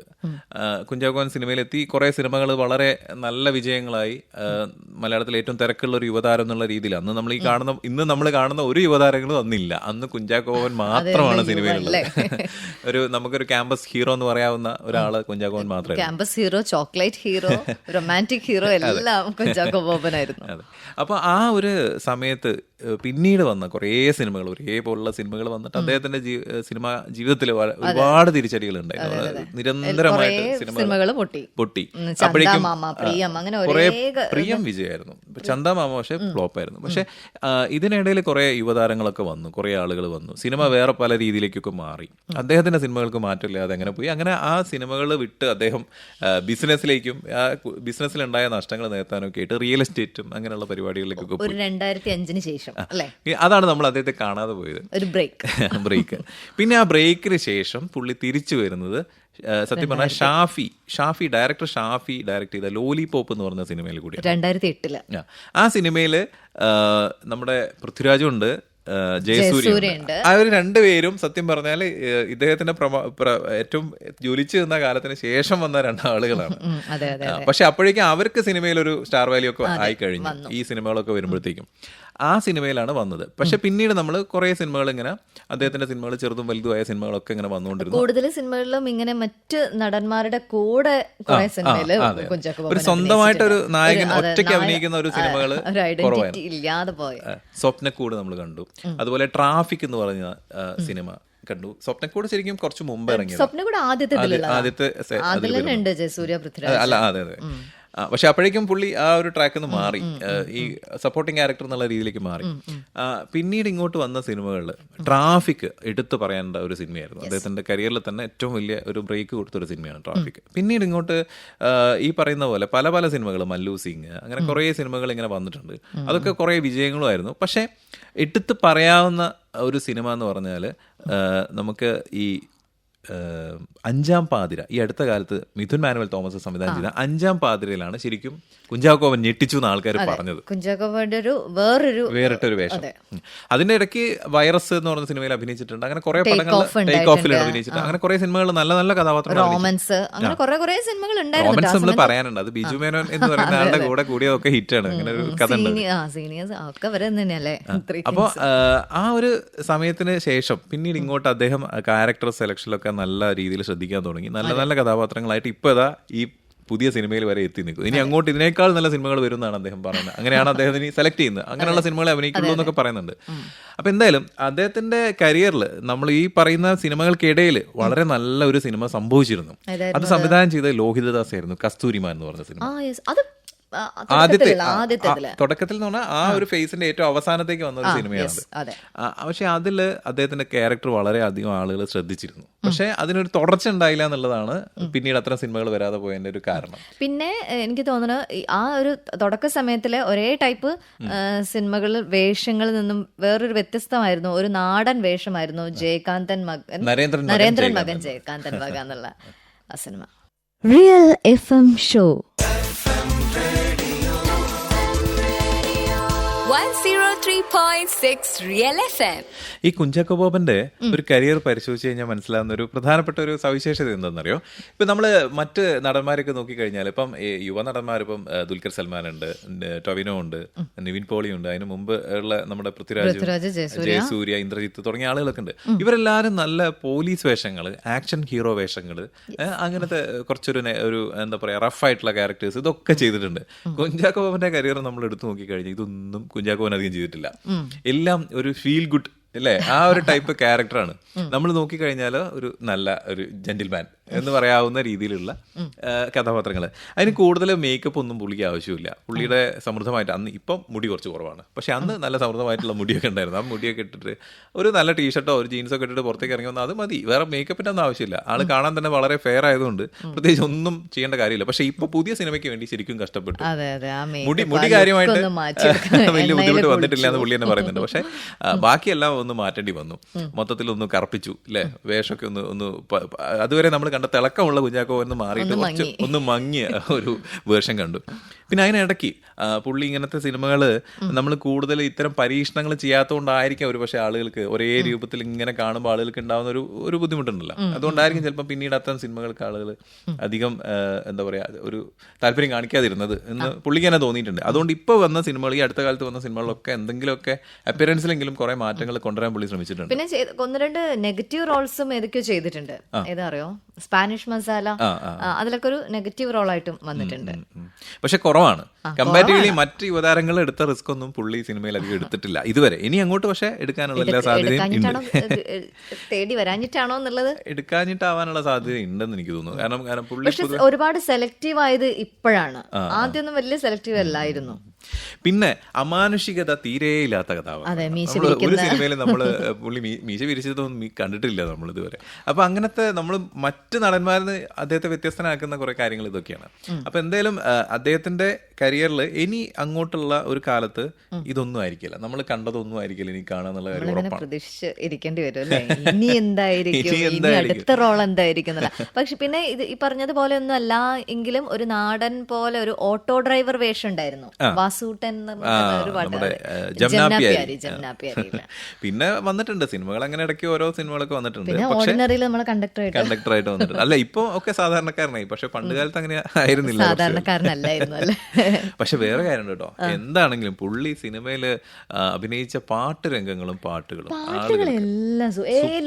പൊട്ടിയ സിനിമയത്തെ ആണെങ്കിൽ പോലും പാട്ടുകള് ഹിറ്റായിരുന്നു അല്ലേ. അങ്ങനത്തെ ഒരു കിടിലം പാട്ടാണ് ഇനി നമുക്ക് വരുന്നത്. Real FM show 103.6 Real FM. Kunchacko Boban എന്ന് പറയുമ്പോൾ തന്നെ നമുക്ക് ആദ്യം അദ്ദേഹത്തിന്റെ ഒരു പ്രധാന ഗുണമായിട്ട് തോന്നുന്ന ഒരു കാര്യം, അല്ലെങ്കിൽ ഒരു പ്രത്യേകതയായിട്ട് തോന്നുന്ന കാര്യം ഡാൻസ് ആണ് അല്ലേ. മലയാളത്തില് അങ്ങനെ ഡാൻസ് കളിക്കുന്ന താരങ്ങൾ ഇപ്പോഴത്തെ തലമുറയിലും ഇല്ലെന്ന് തന്നെ പറയേണ്ടി വരും. കറക്റ്റായിട്ട് നല്ല നടന്മാര്, നല്ല ഡാൻസേഴ്സ് എന്ന് പറയാൻ ആരുമില്ല. പുള്ളി ഡാൻസിന്റെ കാര്യത്തിൽ ആദ്യത്തെ സിനിമ മുതൽ തന്നെ ഞാൻ ഞെട്ടിച്ചതാണ്. പക്ഷെ അദ്ദേഹം പഠിച്ചിട്ടൊന്നും ആദ്യം പഠിച്ചു വന്ന ആളൊന്നല്ല, പക്ഷെ ഭയങ്കര ഇൻട്രസ്റ്റ് ഉണ്ട് ഡാൻസിൽ. അങ്ങനെയാണ് പറഞ്ഞ് കേട്ടിട്ടുള്ളത്. എന്തായാലും ഒരു ട്രെയിൻഡ് ഡാൻസർ ചെയ്യുന്ന പോലെ തന്നെയാണ് അദ്ദേഹത്തിന്റെ സ്റ്റെപ്സ് നമ്മൾ കാണുമ്പോൾ തോന്നുക. അപ്പം അതിൽ തന്നെ നമ്മളിപ്പോ നേരത്തെ നമ്മൾ കേട്ട ശുക്രിയ എന്നുള്ള പാട്ടും അങ്ങനെ പ്രായം തമ്മിൽ എന്നുള്ള പാട്ട്, ആ സിനിമയിലെ നിറത്തിലെ മൊത്തം പാട്ടുകളും അപ്പൊ അതിലൊക്കെ ചാക്കോച്ചൻ അങ്ങോട്ട് അഴിഞ്ഞാടിയതാണ് ഡാൻസ്. എന്തോരം ഡാൻസാണ്. എത്രയോ പടങ്ങളുണ്ട് കേട്ടോ. അതുപോലെ ഒരുപാട് സിനിമകളുണ്ട്. ഇപ്പോ നമ്മൾ ആ നിറത്തിൽ തന്നെ മിന്നിത്തിന്നും നക്ഷത്രങ്ങൾ എന്നുള്ള പാട്ടിലൊക്കെ അടിപൊളി ഡാൻസ് ആണ്. പിന്നെ അതുപോലെ കൂടെ നിൽക്കുന്ന നായികമാരാണ് കഷ്ടപ്പെടുന്നത്. ഈ കുഞ്ചാക്കോ ബോബന്റെ കുറെ പാട്ടുകളിൽ അങ്ങനെയാ നമ്മള് ശ്രദ്ധ മുഴുവൻ പോകുന്നത് കുഞ്ചാക്കോ ബോബന്റെ ഡാൻസിലേക്ക്. കൂടെ നിൽക്കുന്നവർ എങ്ങനെയോ ഒപ്പിക്കും ഒരുവിധം. അങ്ങനെ ഒരുപാട് സിനിമകൾ. പിന്നെ ഈ തിരിച്ചുവരവ് ശേഷം അങ്ങനെ ഡാൻസ് വന്ന സിനിമകൾ കുറവാണ്. ഒരു ആഘോഷമൂടുള്ള സിനിമകൾ പിന്നെ പുള്ളി അധികം ഇപ്പൊ ഈ അടുത്ത കാലത്ത് അങ്ങനെ അധികം വന്നിട്ടില്ല. അധികം ഈ പറയുന്ന ത്രില്ലർ, ഇൻവെസ്റ്റിഗേഷൻ ത്രില്ലറുകൾ, ഇങ്ങനത്തെ കാര്യങ്ങളൊക്കെയാണ്. അപ്പൊ അതുകൊണ്ടായിരിക്കും. പക്ഷെ ഒരു നല്ല ചാൻസ് ഇപ്പൊ കിട്ടിയത്. അല്ല, അതാണ് അതിന്റെ ഏറ്റവും വലിയ രസം. കാരണം പുള്ളി ഇത്രയും കാലം നല്ല വൃത്തിക്ക് നല്ല സ്റ്റെപ്പുകളൊക്കെ വെച്ചിട്ട് കിടിലൻ ഡാൻസ് ഒരുപാട് കളിച്ചിട്ടുണ്ട്. പക്ഷെ അന്നൊന്നും കിട്ടാത്ത ഒരു പ്രശസ്തിയാണ് ഇന്ന് കിട്ടിയത് അല്ലെ. കാരണം എന്താണെന്ന് വെച്ചാൽ ആ ഡാൻസ് കളിക്കുന്ന ഇഷ്ടം പോലെ ആളുകളുണ്ട്. ഇപ്പൊ നമ്മുടെ നാട്ടില് ആൾക്കാർ പറയും അതൊക്കെ കളിക്കണ എമ്പാടും ആൾക്കാരുണ്ട് നാട്ടില്, പക്ഷെ ഇത് നമ്മളെ കളിക്കുള്ളൂ എന്ന് പറയുന്ന ഒരു സാധനം ഉണ്ടല്ലോ. അതുപോലെയാണ് ആളുകൾക്ക് ഇപ്പൊ ഇത്. ആ കുഞ്ചാക്കോവൻ നമ്മളെ ഈ പുതിയ സിനിമയിൽ കളിച്ച സ്റ്റെപ്പുകൾ എന്ന് പറഞ്ഞാല് ഇപ്പൊ നമ്മളൊക്കെ തന്നെ കളിക്കുന്ന സാധനങ്ങളാണ്. അപ്പോ അത് കുഞ്ചാക്കോവൻ കളിക്കുമ്പോൾ അതിനൊരു അംഗീകാരം കൂടെ കിട്ടുന്ന പോലെയാണ് നമുക്ക് ഫീൽ ചെയ്യുന്നത്. അതുകൊണ്ട് നമ്മളങ്ങോട്ട് ആഘോഷിക്കും അത്. പക്ഷെ എന്തായാലും ഡാൻസിന്റെ കാര്യത്തിൽ മലയാളത്തിൽ നമുക്ക് അങ്ങനെ പറയാവുന്ന നടന്മാര് വളരെ കുറവാണ്. ഇപ്പൊ ഒരു വിനീത് നമുക്ക് പറയാം. അത് ക്ലാസിക് പറയുമ്പോലെ നമ്മുടെ കുഞ്ചാക്കോ ബോബൻ ക്ലാസിക് ഡാൻസ് കളിച്ചിട്ടുണ്ടോ? ഇല്ല, ഓർമ്മയിൽ വരുന്നില്ല. എന്റെ ഓർമ്മയിലും വരുന്നില്ല. പക്ഷെ കളിച്ചിട്ടുണ്ടാവാൻ സാധ്യതയുണ്ട്. ഏതെങ്കിലും ചിത്രങ്ങളൊക്കെ ഉണ്ടാവും ചിലപ്പം. എന്തായാലും ആവശ്യം വന്നിട്ടില്ല. പക്ഷെ പുള്ളിക്ക് ഈ പാട്ട് രംഗങ്ങളിൽ തന്നെ, ഈ പാട്ട് രംഗങ്ങൾ എന്ന് പറഞ്ഞാൽ ഒരു തരം കൊറിയോഗ്രാഫി തന്നെയാണല്ലോ. അപ്പൊ ഇപ്പം നമ്മൾ അനിയത്തിപ്രാവിലൊക്കെ ഇതുപോലുള്ള ഡാൻസ് അതിലുണ്ട് ഡാൻസുകൾ. പക്ഷെ ഭയങ്കര ഫാസ്റ്റ് ആയിട്ടുള്ള ഡാൻസ് ഒന്നും അല്ലെങ്കിൽ കൂടി ആ കടപ്പുറത്ത് നിന്നുള്ള ഡാൻസ് അങ്ങനെ കുറെ കാര്യങ്ങളൊക്കെ ഉണ്ട്. പക്ഷെ അതിൽ പോലും ആ പാട്ടിന്റെ ഒരു താളത്തിൽ പുള്ളി പോകുന്നതൊക്കെ ഒരു ഡാൻസ് അറിയാവുന്ന ആള് ചെയ്യുമ്പോൾ കിട്ടുന്ന ഒരു രീതിയിലാണ്. അപ്പൊ അതിന്റെ ഒരു ക്വാളിറ്റി അദ്ദേഹത്തിന്റെ സിനിമകളുടെ ഡാൻസിലൊക്കെ നമുക്ക് കിട്ടും. പക്ഷെ എന്തോ ഇപ്പം നമ്മുടെ സിനിമയിൽ ഇപ്പൊ വന്നു കേട്ടോ, തല്ലുമാലിലൊക്കെ കിടിലൻ ഡാൻസ് വന്നിട്ടുണ്ട്. ഇനിയിപ്പോ അങ്ങോട്ടുള്ള സിനിമകളിൽ ചിലപ്പോൾ ഇങ്ങനെയുള്ള ഒരു ട്രെൻഡ് വന്നേക്കാം. ഇങ്ങനെയാണെങ്കിൽ കുഞ്ചാക്കോവന്റെ നല്ല അടിപൊളി ഡാൻസ് നമ്പറുകളുമായി ഇനിയും തിയേറ്ററുകൾ അല്ലെ ആഘോഷപൂർവ്വം പൊട്ടിത്തെറിക്കുന്ന കാഴ്ച നമ്മൾ കാണേണ്ടി വരും. Real FM show 103.6 real FM. ഇപ്പൊ സിനിമയില് പല ആളുകൾക്കും അവരുടെ ഒരു ഭാഗ്യ ജോഡി ഉണ്ടാവും അല്ലെ. നടിമാരെ കുറിച്ച് പറയാറുണ്ട്. ഇന്നയാൾക്ക് നല്ല പേരാണ്, അവരൊരുമിച്ച സിനിമകളൊക്കെ ഹിറ്റാണ്, അങ്ങനെ പറയാറുണ്ട്. പക്ഷെ രണ്ട് നടന്മാർ ഒരുമിച്ച് അഭിനയിച്ച കോമ്പിനേഷനുകൾ അങ്ങനെ ഒരുപാട് കോംബോ നമുക്ക് അങ്ങനെ പറയാനൊന്നുമില്ല. അപ്പൊ അതൊരു ദാസനും വിജയനും ഉണ്ട് നമുക്ക് പറയാൻ. എല്ലാ കാലത്തും ഹിറ്റ് ആവുന്ന ഒരു ജോഡിയാണ്, നമുക്ക് എപ്പോഴും പറയാവുന്നതാണ്. ബാക്കിയുള്ളതിലൊന്നും നമുക്ക് അങ്ങനെ ഒരു ഗ്യാരണ്ടി ഒന്നും പറയാൻ പറ്റില്ല. പക്ഷേ പിന്നെ കോമഡി നായകൻ, അതായത് ജഗതി, അല്ല അതല്ല, അതൊക്കെ ഉണ്ട്. പക്ഷെ ഞാൻ ഉദ്ദേശിച്ചത് പ്രധാന നായക കഥാപാത്രത്തെ അവതരിപ്പിക്കുന്ന രണ്ട് നടന്മാർ ഒരുമിച്ച് വരുന്ന സമയത്ത് ഹിറ്റുകൾ കൂടുന്ന ഒരവസ്ഥ അത് അധികം നമുക്കില്ല എന്ന് ഞാൻ പറഞ്ഞു. അപ്പൊ അതില് നമ്മള് കുഞ്ചാക്കോ ബോബനും ഒരു ഒന്നാന്തരം ഒരാളെ കിട്ടിയിട്ടുണ്ട്. ഒരു കിടിലൻ കക്ഷിയാണ് ആള് വേറെ ആരുമല്ല, നമ്മുടെ ബിജു മേനോനാണ്. കുഞ്ചാക്കോ ബോബനും ബിജു മേനോനും കൂടെ ഒരുമിച്ച് ഒരു സിനിമയിൽ അഭിനയിച്ചു കഴിഞ്ഞാൽ അത് കാണാൻ നല്ല രസമായിരിക്കും. അപ്പോൾ അത് നമ്മൾ ഒരുപാട് സിനിമകൾ അങ്ങനെ ഹിറ്റ് ആയിട്ടുണ്ട്. ഇപ്പം സീനിയേഴ്സ് പറഞ്ഞ സിനിമ, ഇതിൽ വേറെ കുറച്ച് ആളുകൾ, മനോജ് കെ ജയനും അങ്ങനെ കുറച്ച് ആളുകളൊക്കെ വന്നിട്ടുണ്ട് അതിനകത്ത്. പക്ഷെ എന്നാലും അവരുടെ ഒരു കോമ്പിനേഷൻ അതിനകത്ത് വളരെ രസമായിരുന്നു. അതുപോലെ പിന്നെ മല്ലു സിംഗിനകത്ത് ഉണ്ട്, പക്ഷെ അതിലും രസമായിരുന്നു. റോമൻസ് അവരൊരുമിച്ച് വന്നിട്ട് ഭയങ്കര ഹിറ്റായ ഒരു സിനിമയാണ് റോമൻസ്. അതിനകത്ത് കള്ളന്മാരായ രണ്ടാളുകൾ പിന്നീട് പള്ളിയിലച്ചന്മാരായി വരുന്നതും അവിടെ കാണിക്കുന്നത് അവര് തമ്മിലുള്ള ആ ഒരു സമയത്തല്ലേ പള്ളിയിലച്ചന്മാരായതിനു ശേഷമുള്ള കുറേ സീൻസ്. അതുപോലെ വേറൊരു സിനിമയാണ് 101 വെഡ്ഡിങ്സ്. അത് പക്ഷെ തിയേറ്ററിൽ അത്ര വിജയിച്ചിട്ടില്ല. നമ്മുടെ ഷാഫി ഡയറക്ട് ചെയ്ത സിനിമയാണ്. അതിനകത്ത് ജയസൂര്യ അഭിനയിച്ചിട്ടുണ്ട്. അതിലും ഇവര് ഒരുമിച്ച് രണ്ടുപേരും വന്നിട്ടുണ്ട്. പിന്നെ ഏറ്റവും ഓർഡിനറി പറയാം. ഓർഡിനറിലേക്ക് വരുന്നതിന് മുമ്പ് ഓർഡിനറി കുറച്ച് കൂടുതൽ പറയാനുണ്ട്, അതുകൊണ്ട് ഞാൻ അങ്ങോട്ട് വരാൻ വൈകുന്നത്. നമ്മൾ ജോണി ആന്റണി ഡയറക്ട് ചെയ്തിട്ടുള്ള ഭയ്യ ഭയ്യ എന്ന് പറഞ്ഞൊരു സിനിമ ഉണ്ട്. അതിനകത്തൊരു ബംഗാളി ഭയ്യ ആയിട്ടാണ് ബിജു മേനോൻ അഭിനയിക്കുന്നത്. അവർ രണ്ടുപേരും സുഹൃത്തുക്കളായിട്ട്. അതിൽ എനിക്ക് അറിയില്ല, ഞാൻ ഓർക്കുന്നില്ല. എന്തായാലും ഇത്രയും സിനിമകളിൽ ഏറ്റവും അധികം ആളുകൾ ഇഷ്ടപ്പെട്ട ഒരു സിനിമ ഓർഡിനറി ആയിരിക്കും. നേരത്തെ പറഞ്ഞ ഓർഡിനറിയിലെ കണ്ടക്ടറും ഡ്രൈവറും നമുക്ക് വളരെ അങ്ങ് ഇഷ്ടപ്പെട്ടു പോയ ഒരു ജോഡിയാണത്. അവർ രണ്ടുപേരും നല്ല രസമാണ് ആ സിനിമയിൽ കാണാൻ. ഇപ്പോൾ ബിജു മേനോൻ്റെ കൂടെ അഭിനയിക്കുന്ന സമയത്തൊക്കെ കുഞ്ചാക്കോവൻ പറയാറുണ്ട് അവർ തമ്മിലുള്ളൊരു കെമിസ്ട്രി ഭയങ്കര സുഖമാണെന്ന്. അങ്ങോട്ടും ഇങ്ങോട്ടും അഭിനയിക്കുമ്പോൾ ഭയങ്കര സുഖമാണ്. അതുകൊണ്ടാണ് അങ്ങനെ ഒരുമിച്ച് സിനിമകളിൽ വരുന്നതും അത് നന്നാവുന്നതും ഹിറ്റാവുന്നതും. പക്ഷെ ഇപ്പോൾ അവരൊന്ന് മാറി. കാരണം അങ്ങനെയുള്ള സിനിമകൾ കുറേ വന്നതുകൊണ്ട് ഇനി അവർക്ക് തന്നെ അങ്ങനെ ആയി പോവണ്ട എന്നുള്ളതുകൊണ്ട് അവർ ഒരു ഇന്റർവ്യൂല് പിന്നെ പറഞ്ഞിരുന്നു, കുഞ്ചാക്കോവൻ തന്നെ പറഞ്ഞിരുന്നു, ഈ തമാശ പോലെ പറഞ്ഞാണ് ഇനി അയാളെ കൂടെ എനിക്ക് അഭിനയിച്ചിട്ട് ആ ക്രെഡിറ്റ് എനിക്ക് കിട്ടണ്ട എന്നൊന്ന് ഞങ്ങൾ മാറ്റി പിടിക്കാന്ന് പറഞ്ഞിട്ട് പിന്നെ അധികം അങ്ങനെ അഭിനയിച്ചിട്ടില്ല അല്ലേ? ഇല്ല, അധികം വന്നിട്ടില്ല. പക്ഷെ ഇനി അങ്ങോട്ട് പക്ഷേ അവരുടെ ഒരു സിനിമയൊക്കെ വരും. കുറച്ച് കഴിയുമ്പോൾ അവർക്ക് തന്നെ വീണ്ടും ഒരുമിക്കണം എന്ന് തോന്നും. ആ സമയത്ത് അതൊരു നമ്മൾ കാത്തിരിക്കുന്ന ഒരു സിനിമയായിട്ട് വിജയമായിട്ട് വരും. എന്തായാലും ഓർഡിനറി മലയാള സിനിമയിൽ തന്നെ ഒരു പ്രത്യേകതയുള്ള ഒരു സിനിമയായിരുന്നു. ഒരു സ്ഥലം ഗവി എന്ന് പറഞ്ഞൊരു സ്ഥലത്തെ പരിചയപ്പെടുത്തി KSRTC ബസ് എന്ന് പറയുന്നത് പ്രധാന കഥാപാത്രമായിട്ട് വന്നൊരു സിനിമ, കുഞ്ചാക്കോവൻ ഒരു കണ്ടക്ടറായിട്ട് വരുന്ന സിനിമ. അങ്ങനെ എന്തുകൊണ്ടും ആളുകൾക്ക് ഇഷ്ടമായിരുന്നു ആ സിനിമ. അതുകൊണ്ട് തന്നെ തിയേറ്ററിൽ നല്ല വിജയമായിട്ടുണ്ട്. പോസ്റ്റ്മാൻ ആയിട്ടുണ്ട്. ഇനി എന്തൊക്കെ ആവാറുള്ളതെന്ന് നമ്മൾ ആലോചിച്ചുകൊണ്ടിരിക്കുകയാണ്. Real FM Show 103.6 Real FM. സ്വന്തമായിട്ടൊരു വലിയ പ്രൊഡക്ഷൻ കമ്പനി, ഒരു സ്റ്റുഡിയോ ഒക്കെ ഉണ്ടായിരുന്ന ഒരു കുടുംബത്തിൽ നിന്ന് വരുന്ന ഒരാളാണ് നമ്മുടെ കുഞ്ചാക്കോ ബോബൻ. അപ്പോൾ സ്വാഭാവികമായിട്ടും ഒരു പ്രൊഡ്യൂസറുടെ രക്തമാണ് അദ്ദേഹത്തിന്റെ സിരകളിൽ ഓടുന്നത്. അപ്പൊ എന്തായാലും സിനിമയുടെ മറ്റു മേഖലകളിലേക്ക് കയറാതിരിക്കേണ്ട കാരണങ്ങളില്ലല്ലോ അല്ലേ? കാരണം അവരുടെ പുള്ളിയുടെ അച്ഛനാണെങ്കിലും അച്ഛൻ്റെ അച്ഛനാണെങ്കിലും ഒക്കെ അവർ സിനിമ പ്രൊഡ്യൂസ് ചെയ്യുകയും അത് ഡിസ്ട്രിബ്യൂട്ട് ചെയ്യുകയും അത് സംവിധാനം ചെയ്യുകയൊക്കെ ചെയ്ത ആളുകളാണ്. അപ്പൊ പുള്ളി മാത്രമായിട്ട് മാറിക്കേണ്ട കാര്യമില്ല. കാരണം 25 വർഷമായിട്ട് ഈ ഫീൽഡിലുള്ള ഒരാളെന്നുള്ള നിലയ്ക്ക് ഒരു 10 സിനിമ എടുക്കാൻ മാത്രമുള്ള എക്സ്പീരിയൻസ് ഒക്കെ ഇപ്പൊ പുള്ളിക്ക് കിട്ടിയിട്ടുണ്ട്. സംവിധാനത്തിലേക്ക് എപ്പം വരുന്നതാണ് ഇനി അടുത്ത സംവിധാനം വരും എന്ന് പ്രതീക്ഷിക്കുന്നു. പക്ഷെ അത് പുള്ളി ഒന്നും പറഞ്ഞിട്ടില്ല. എന്തായാലും സിനിമ പ്രൊഡ്യൂസ് ചെയ്യുന്ന പരിപാടി തുടങ്ങിയിട്ടുണ്ട്. ഉദയ സ്റ്റുഡിയോ എന്ന് പറയുന്ന ആ പേര് കേട്ട ബാനറിന് വീണ്ടും സിനിമകളിൽ പുനരവതരിപ്പിച്ച് അദ്ദേഹം നേരത്തെ തന്നെ സിനിമ പ്രൊഡ്യൂസ് ചെയ്യാൻ തുടങ്ങിയിട്ടുണ്ട്. ആ സിനിമ കൂട്ടത്തിൽ ആദ്യത്തെ സിനിമയായിരുന്നു Kochavva Paulo Ayyappa Coelho. Kochavva Paulo Coelho Ayyappa Coelho. ഞാൻ പടം കണ്ടിട്ടുണ്ട്. സിദ്ധാർത്ഥ ശിവയാണ് ആ സിനിമ ഡയറക്ട് ചെയ്തത്. നമ്മുടെ നടൻ സുധീഷിന്റെ മകനാണ് അതിനകത്ത് മകനായിട്ട്, നമ്മുടെ നാട്ടുകാരനും കൂടിയാണ്. മകനാണ് അതിന് അഭിനയിച്ചിട്ടുള്ളത്. അതിന് അവാർഡൊക്കെ കിട്ടിയിരുന്നു. സുധീഷും അതിനകത്ത് ഒരു പ്രധാനപ്പെട്ട ക്യാരക്ടർ ചെയ്തിട്ടുണ്ട്. ആ സിനിമയിലും ഈ പുള്ളി നല്ല ഒരു കഥാപാത്രത്തെ ചെയ്തിട്ടുണ്ട് നമ്മുടെ കുഞ്ചാക്കോവൻ. അതിനകത്തൊരു അതിമനോഹരമായ ഒരു പാട്ടും ഉണ്ട്. പാട്ട് നമുക്ക് കേൾക്കാം. പക്ഷേ പറഞ്ഞു വരുന്നത് അദ്ദേഹത്തിന്റെ സിനിമ പ്രൊഡക്ഷൻ മേഖലയിലേക്കുള്ള ഒരു വരവിനെ കുറിച്ച്. ഇപ്പൊ നമ്മൾ നോക്കുകയാണെങ്കിൽ ഇപ്പോ കുഞ്ചാക്കോ ബോബന് ശേഷം സിനിമയിലേക്ക് വന്ന ആളുകളാണ് പൃഥ്വിരാജ്, ജയസൂര്യ, ടൊവിനോ തോമസ്, നിവിൻ പോളി, എത്രയോ ആളുകളുണ്ടല്ലോ. ഇപ്പൊ ദുൽഖർ സൽമാൻ, സണ്ണി വെയിൻ വരെ. ഇവരൊക്കെ തന്നെ സ്വന്തമായിട്ട് സിനിമകൾ പ്രൊഡ്യൂസ് ചെയ്യുന്നുണ്ട്. ഇപ്പം അവരുടെ സിനിമകളാണ് നമ്മളിപ്പോൾ കാണുന്ന പല സിനിമകളും. ഇപ്പം പൃഥ്വിരാജിന്റെ മിക്ക സിനിമകളും പ്രൊഡ്യൂസ് ചെയ്യുന്ന അദ്ദേഹം തന്നെയാണ്. അതുപോലെ ദുൽഖർ സൽമാന്റെ പ്രൊഡക്ഷൻ ഉണ്ട്, ടൊവിനോ തോമസിന്റെ പ്രൊഡക്ഷൻ ഉണ്ട്, അതുപോലെ നമ്മുടെ നിവിൻ പോളിയുടെ ഏറ്റവും പുതിയ പ്രൊഡക്ഷനാണ് മഹാവീരർ എന്ന് പറയുന്ന സിനിമ. അങ്ങനെ എല്ലാവരും ചെയ്യുന്നുണ്ട്. പക്ഷേ ജയസൂര്യ ഓൾറെഡി നേരത്തെ തന്നെ ചെയ്തിട്ടുണ്ട്. പ്രേതം ഒക്കെ പുള്ളിയുടെ പ്രൊഡക്ഷനിൽ വന്ന സിനിമകളാണ്. പക്ഷേ എന്തുകൊണ്ടാണ് ഇദ്ദേഹം ഇതിനകത്തേക്ക് ഇറങ്ങാതിരുന്നത് എന്നുള്ളത് നമുക്ക് ഒരു ഡൗട്ട്. അല്ല, ഡൗട്ട് എന്ന് പറഞ്ഞാൽ അതിന് മുന്നത്തെ തലമുറക്കാർ കുറച്ച് കടങ്ങളൊക്കെ വരുത്തി വെച്ച് കുറച്ച് ഈ ഉദയ എന്നുള്ള പേരിനെ കുറിച്ചിട്ട് തന്നെ കുഞ്ചാക്കോവന്റെ ഏതോ ഇതിൽ കണ്ടിട്ടുണ്ട്. ആ പേര് കേൾക്കുമ്പോൾ ആദ്യം ഒരു പേടിയായിരുന്നു സ്വന്തമായിട്ട് തന്നെ. കാരണം അത് ആ ഒരു കടമാണ് അദ്ദേഹത്തിന്റെ ജീവിതത്തിൽ തന്നെ ഒരുപാട് മാറ്റങ്ങൾ ഒക്കെ ഉണ്ടാക്കിയൊരു ഇതാണ്. പുള്ളി ഒരിക്കൽ പറഞ്ഞിട്ടുണ്ട്, പുള്ളി വളരെ ബുദ്ധിമുട്ടി നിൽക്കുന്ന ഒരു സമയത്ത്, സിനിമകളൊക്കെ ഒന്നും ഇല്ലാതിരുന്ന ഒരു സമയത്ത് പുള്ളി ഇതിന്റെ ഈ കുറച്ച് കടങ്ങളും കാര്യങ്ങളൊക്കെ ബാധ്യതകളൊക്കെ വീട്ടാൻ വേണ്ടിയിട്ട് കുറച്ച് പൈസ മലയാളത്തിലുള്ള ഏതൊരു പ്രധാനപ്പെട്ട നടനോട് ചോദിച്ചപ്പോൾ പുള്ളി ഭാര്യയോട് ചോദിക്കാൻ പറഞ്ഞു എന്ന് ഒരു ഇന്റർവ്യൂവിലും പറഞ്ഞു കേട്ടിട്ടുണ്ട്.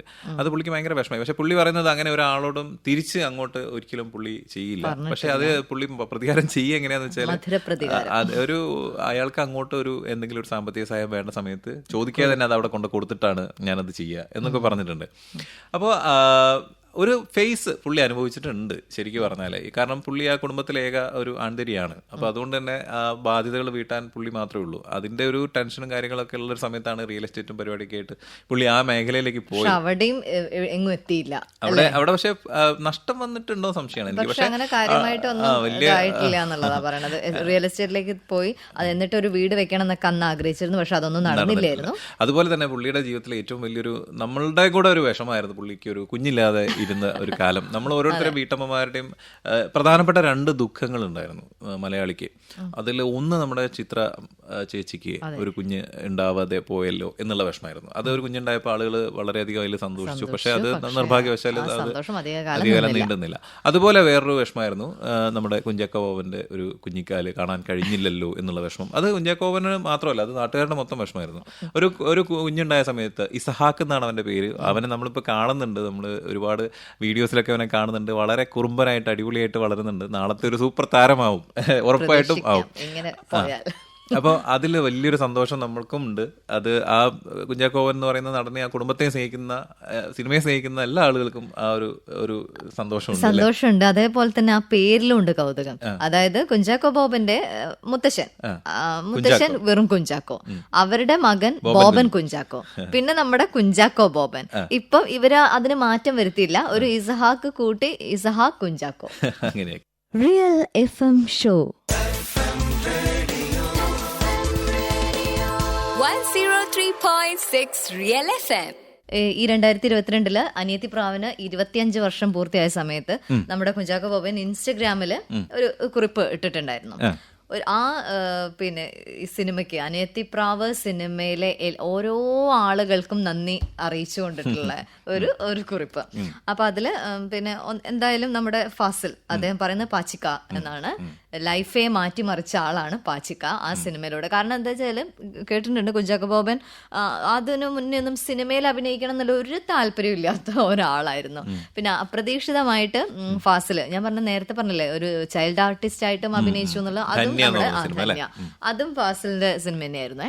അപ്പം ഈ സിനിമയിലേക്കും ഇങ്ങനെ നായകനായിട്ട് വരുമ്പോ പോലും വന്നിട്ട് പോലും അദ്ദേഹത്തിന് ഇതിലിങ്ങനെ പിടിച്ചു നിൽക്കണം എന്നുള്ളതല്ലേ. പക്ഷേ ആ സിനിമ മാറ്റിമറിച്ചത്, ജീവിതം മാറ്റിമറിച്ചതോടെയാണ്.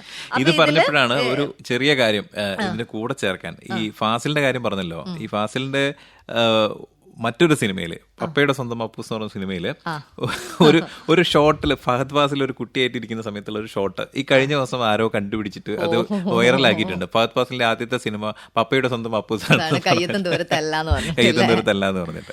അപ്പൊ പിന്നെ ഇതില് പിന്നീട് ഓരോരുത്തർ എടുത്ത് പറഞ്ഞാലും ഒന്ന് നമ്മുടെ ഔസേപ്പച്ചൻ സാറ് ഒരുപാട് ആ പാട്ടുകൾ ആ സിനിമയിൽ അത്രയും ദിവസങ്ങളുടെ വേദിയിലും പുള്ളി പറയുന്നത്. പിന്നെ അതിൽ അഭിനയിച്ചിരിക്കുന്ന ഓരോ ആളുകളെയും എടുത്തു പറഞ്ഞു, സുധീഷ്, ഹരിശ്രീ അശോകൻ എന്നൊക്കെ പറഞ്ഞ. അപ്പൊ നമ്മൾക്ക് ഈ സുധീഷും ഇദ്ദേഹത്തിന്റെ അല്ലെ കുഞ്ചാക്കോന്റെ സിനിമയിൽ പിന്നെയും സുധീഷിന്റെ സാന്നിധ്യം ഒരുപാടുണ്ടായിട്ടുണ്ട് അനിയത്തിപ്രാവിന് ശേഷവും. ഇപ്പൊ നമ്മൾ നേരത്തെ പറഞ്ഞു കൊച്ചോ പൗല മകനെയും ഒക്കെ അഭിനയിക്കാനുള്ള ഒരു അവസരം.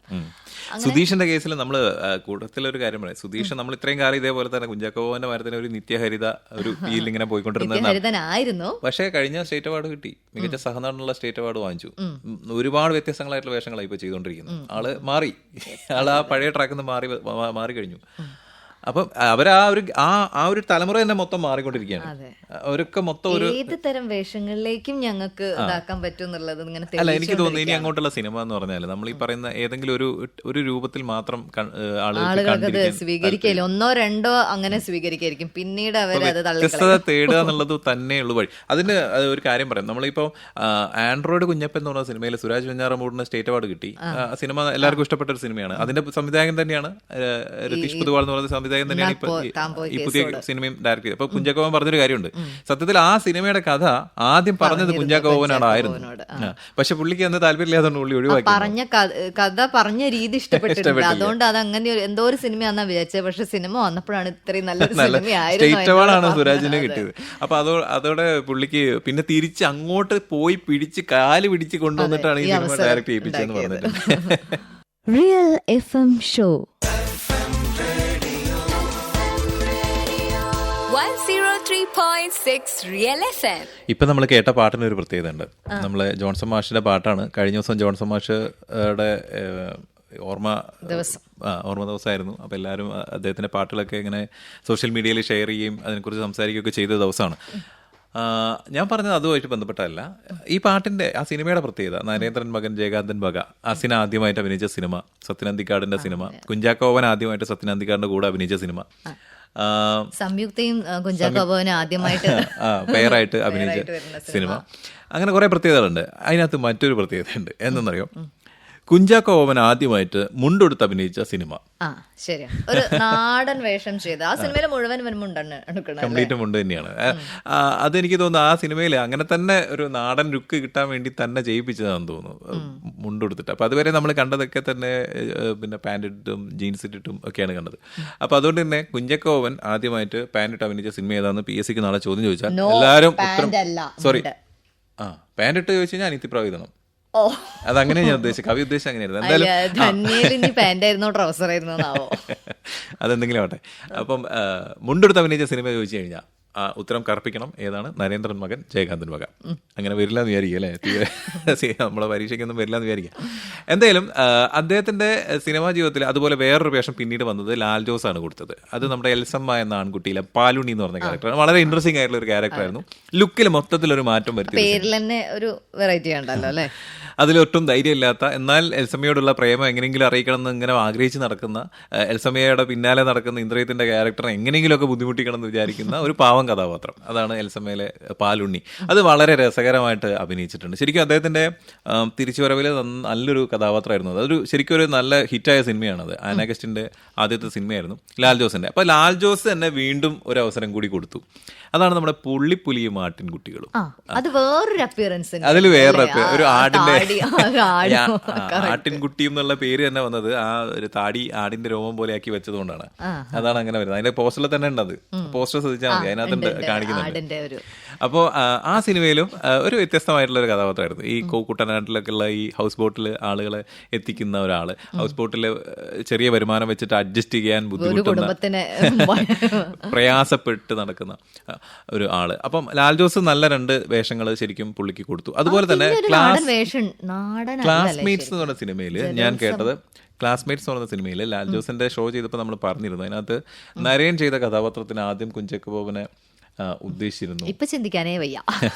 അന്ന് പക്ഷെ എന്തോ കാരണം കൊണ്ട് അത് പുള്ളിക്ക് അഭിനയിക്കാൻ പറ്റാതെ പോയതാണെന്ന്. അങ്ങനെയാണെങ്കിൽ ക്ലാസ്മേറ്റ്സിൽ വന്നേനെ, അത് നടന്നില്ല. എന്റെ കൽവിലെന്ന് പറഞ്ഞിട്ട് പാടിയനല്ലേ. പിന്നെ അതുപോലെ അദ്ദേഹത്തിന്റെ ഇപ്പൊ നമ്മൾ കുട്ടനാടിന്റെ കാര്യം പറഞ്ഞപ്പോഴാണ്, അധികം ആളുകൾ സിനിമ കണ്ടിട്ടില്ലെങ്കിൽ കൂടി കുട്ടനാടിന്റെ മറ്റൊരു സിനിമ, കുട്ടനാടൻ മാർപ്പാപ്പ എന്ന് പറഞ്ഞൊരു സിനിമ ഉണ്ട്. അതല്ലാതെ കുട്ടനാടിലെ തന്നെ വേറൊരു സിനിമ, കുട്ടനാടെന്ന് പറയാൻ കാരണം കേട്ടോ, ആലപ്പുഴക്കാരനാണ് നമ്മുടെ ചാക്കോച്ചൻ, അതുകൊണ്ട് കുട്ടനാടൊക്കെ പറയാൻ എളുപ്പമായിരിക്കും പുള്ളിക്ക്. കുട്ടനാടിനെ ബേസ് ചെയ്തിട്ട് നല്ലൊരു സിനിമ സിബി മലയിൽ ഡയറക്ട് ചെയ്യുന്നു. അത് നമ്മുടെ സിന്ധുരാജ് ആണ് അതിന്റെ തിരക്കഥയ്ക്ക് എഴുതിയിട്ടുള്ളത്. അതിലെ പാട്ടൊക്കെ നമുക്കറിയാം. സിനിമ എല്ലാം എത്ര പേര് കണ്ടു എന്നറിയില്ല. നമ്മുടെ നെടുമുടി വേണുവിന്റെ അതിമനോഹരമായിട്ടുള്ള ക്യാരക്ടറുള്ള സിനിമയാണ്. നവ്യ നായർ അഭിനയിച്ചിട്ടുണ്ട്. ജലോത്സവം. ആ സിനിമയിലെ കേരനിരകൾ ആടും കേൾക്കാത്ത ആൾക്കാരുണ്ടല്ലോ, കുളിരില്ലം വാഴും എന്ന് പറഞ്ഞ പാട്ടൊക്കെ നമുക്ക് ഭയങ്കര ഇഷ്ടമാണ്. ആ പാട്ട് സീനിലൊക്കെ കുഞ്ചാക്കോ കേൾക്കാത്ത ഒരു ഓണമോ അല്ലെങ്കിൽ ഉണ്ടാവില്ല. ഇനി വരാൻ പോണു ഇനി അങ്ങോട്ട് കേരനിരകളുടെ ആറാട്ടായിരിക്കും ഇനി. അപ്പൊ നമ്മള് ആ സിനിമയിലും കുഞ്ചാക്കോ നല്ലൊരു ഇതേപോലെ ഒരു സ്ട്രഗ്ലിംഗ് ആയിട്ടുള്ള ഒരു കഥാപാത്രത്തെയാണ് അവതരിപ്പിച്ചത്. വളരെ നല്ല ഒരു സിനിമയായിരുന്നു അത്. പക്ഷെ എന്തുകൊണ്ടോ അത് നിർഭാഗ്യവശാൽ തിയേറ്ററിൽ അത് ഓടിയിട്ടില്ല. അതുകൊണ്ട് തന്നെ അധികം ആളുകൾ അത് കണ്ടിട്ടും കാണില്ല. പക്ഷെ എന്തായാലും അങ്ങനത്തെ കുറെ കഥാപാത്രങ്ങളൊക്കെ പുള്ളി ചെയ്തിട്ടുണ്ട്. പിന്നെ വേറൊരു സിനിമയിൽ പുള്ളി ഒരു വടക്കൻ പാട്ട് കഥാപാത്രം ചെയ്തിട്ടുണ്ട്, ഉണ്ണിയാർച്ച. ആ പടം എത്ര പേര് കണ്ടു എന്നറിയില്ല. കുറെ ആളുകളൊക്കെ അതിന് ട്രോൾ ചെയ്യുന്നുണ്ട്. അതെ, അതിനകത്ത് നല്ല പാട്ടുകളുണ്ട്. ഉഷാ ഖന്ന മ്യൂസിക് ചെയ്തൊരു സിനിമയാണത്. അതിനകത്ത് നല്ല പാട്ടുകളുണ്ട്. അതെ അതെ അതെ അതെ അതെ. ആ പടത്തിനകത്ത് ഒരു കടത്തനാടൻ ഒരു ക്യാരക്ടറായിട്ട് പുള്ളി വന്നിട്ടുണ്ട്. Real FM show 103.6 Real FM. ഈ കുഞ്ചാക്കോ ബോബന്റെ കൂടെ ഏറ്റവും കൂടുതൽ സിനിമകൾ അഭിനയിച്ച നായിക ആരാന്നുള്ള അന്വേഷണത്തിൽ വ്യക്തമായ ഒരു വിവരം കിട്ടിയിട്ടില്ല. നമുക്ക് ലഭ്യമായ വിവരപ്രകാരം ശാലിനി സിനിമ അഭിനയിച്ച ശാലിനി, 3 സിനിമ അഭിനയിച്ച കാവ്യ മാധവൻ, 4 സിനിമ എന്റെ കണക്കിൽ 4 സിനിമ ഉണ്ട്. ദോസ്ത്, സഹയാത്രിക്ക് സ്നേഹപൂർവ്വം, ഇരുവട്ടം മണവാട്ടി, കിലുക്കം കിലുകിലുക്കം, അങ്ങനെ ഒരു പടം ഉണ്ട്. അപ്പം 4 പടങ്ങളാണ് കാവ്യമാധവൻ. പിന്നെ അല്ലാത്ത നമുക്ക് അങ്ങനെ ഒരു സിനിമയിലൊക്കെ മാത്രം നമ്മൾ കണ്ടിട്ടുള്ളത്. അത് പ്രത്യേകിച്ചതാണ്, ഒരു സിനിമയിൽ അഭിനയിച്ച നായികമാർ കുറെ അഭിനയിച്ചത് നമ്മുടെ അതിൽ ആളുകൾക്ക് ഭയങ്കര ഇഷ്ടമുള്ള ഒരു സിനിമയാണ് മഴവില്ല് എന്ന് പറഞ്ഞ സിനിമ. അത് തിയേറ്ററിൽ ഭയങ്കര ഫ്ലോപ്പ് ആയി പോയ ഒരു സിനിമയാണ്. പക്ഷെ ആ സിനിമയിലെ പാട്ടുകളൊക്കെ മോൻസിത്താരയുടെ നല്ല പാട്ടുകളുള്ള ഒരു സിനിമയാണ്. അതിലെ പൊന്നോലത്തുമ്പി എന്നുള്ള പാട്ടൊക്കെ ഉണ്ടല്ലോ, ആ പാട്ട് സീനിലൊക്കെ വരുന്ന ഏതോ ഒരു സോപ്പിന്റെ പരസ്യത്തിലുള്ള ഒരു നായികയാണത്. പേരെനിക്കറിയില്ല അവര്. പിന്നെ അതുപോലെ പിന്നെ ചന്ദമാമയിലെ നായിക 1-2 സിനിമയിലുണ്ട്. നമ്മുടെ ദിലീപിന്റെ കൂടെ മീനത്തിൽ താലികെട്ടിലൊക്കെ അഭിനയിച്ച സത്യം ശിവം സുന്ദരത്തിലെ നായിക. അവര് പക്ഷെ ഇപ്പൊ ഈ അടുത്ത കാലത്ത് വീണ്ടും സിനിമയിൽ വന്നിട്ടുണ്ട്. പ്രിയം എന്ന് പറഞ്ഞ സിനിമയിലെ നായിക ഒറ്റ സിനിമ മാത്രം അഭിനയിച്ചതാണ്. ഇങ്ങനെ ഒരു നിലാപക്ഷിയിലെ സ്നേഹ. ശരി, അങ്ങനെ ഒരു പടം ഉണ്ട്. അതെ അതെ അതെ അതെ. ഇങ്ങനെ ഒരു പടം ഉണ്ട്, അങ്ങനെ ഒരു പടം.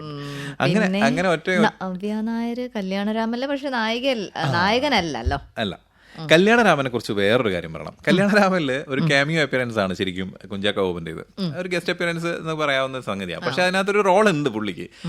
അത് വളരെ രസകരമായിട്ട് പുള്ളി ചെയ്തിട്ടുണ്ടായിരുന്നു ആ സിനിമയ്ക്കകത്ത്. കാരണം നമുക്കറിയാം മുട്ട കൂടോത്രം നമുക്ക് എല്ലാവർക്കും അറിയാവുന്ന ഒരു സീനാണ്. അതിലൊരു പാട്ടില് പുള്ളി നല്ല കിടിലായിട്ട് വന്ന് ഡാൻസും കളിച്ച് പോയിട്ടുണ്ട്.